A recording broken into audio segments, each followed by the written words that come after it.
So how exactly do you fill up the fluid in the hydraulic pump for a Chrysler Sebring convertible? These instructions should be good for any convertible Sebrings between I think 1996 and 2000, 2001, probably even more so than that. This is a pretty generic repair.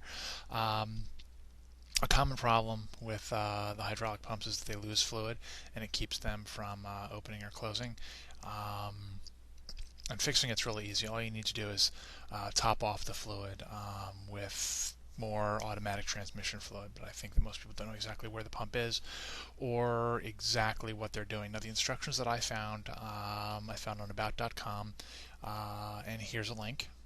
They are 100% accurate, but I thought it might be helpful for some of you to have a visual aid to show you exactly where this stuff is and what it looks like. Also, in the instructions, the only thing that I would amend is that it does recommend using specifically Dextron 2 automatic transmission fluid, but I found out from a rather experienced old tech working at a local Chrysler dealership that any transmission fluid will do. Dextron 2 is an older transmission fluid that's not really widely used or available anymore, but any modern ATF will do. So here we go. Alright, so first things first, we've got to get the rear seat out of the car so that we can get at the pump. And the rear seat comes in two pieces.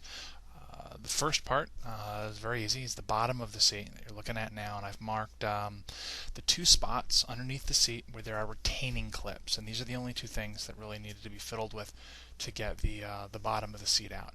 Now, they're not actually screwed in, they're not bolted in, they're only attached by tension. They're two U-shaped metal clips, one on either side, and what you're going to need to do to get the bottom up is to just yank the bottom of that seat lip, the part where that would be directly under your knees, straight up. And maybe the easiest way to do that would be to, if you had like a long wedge, and you can slowly knock it in, and eventually on either end, and eventually the clip will just pop out. And do that once on either side.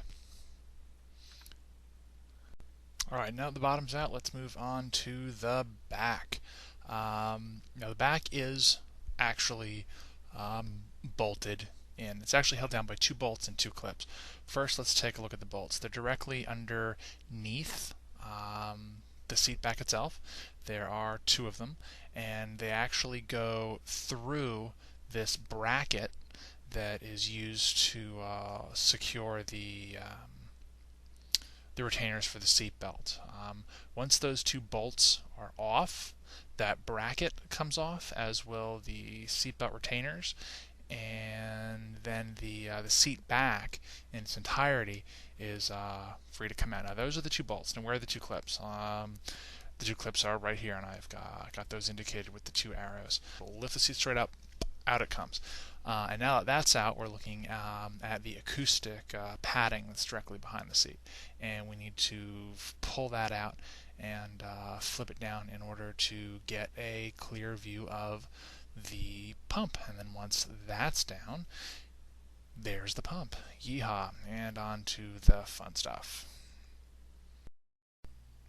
Alright, the hydraulic pump is held in place by 4 rubber doodads. They're flared on the end, and each of them goes through one of those holes, and they're just there to keep the thing from vibrating because that thing does shake. And yanking them out is really the only thing you need to do to get them out, and then putting them back in is just jam the thing. There's your filler plug right there on the side. Just one word of caution here. These are your feed lines for the pump. You want to be real careful when you're yanking the pump out or when you're putting it back in, doing anything with it, that you don't do anything that messes up those lines. Alright, so from here on out, you're pretty much just going to need to follow the instructions that I used and gave you a link for earlier. My experience from here on out is pretty much as follows. This is a two-person job. It's messy, so you're probably going to want to have a small funnel to get the ATF fluid neatly into the pump. You're going to want to have paper towels to clean any fluid that probably will spill. And the hardest part here, in all honesty, is once you've topped off the pump the first time, and then you've operated the hood so that it fully retracts, and then you top it off a second time, you're going to want to pop the plug back in, and that's the hardest part because that filler plug, for very obvious reasons, is in there very tightly, and it's hard to get in. And if you're trying to hold the pump, and you're going to need to hold it up straight up and down while you're putting that plug back in, because if it's on its side, obviously all the fluid's going to spill out. It's a two-person job. That having been said, yeah, that's it. So I hope you enjoyed the pictures of, I think I'm going to just give pictures of my cat since I've got nothing else to show you while I'm yapping here. So I hope this helps, and if not, oh well.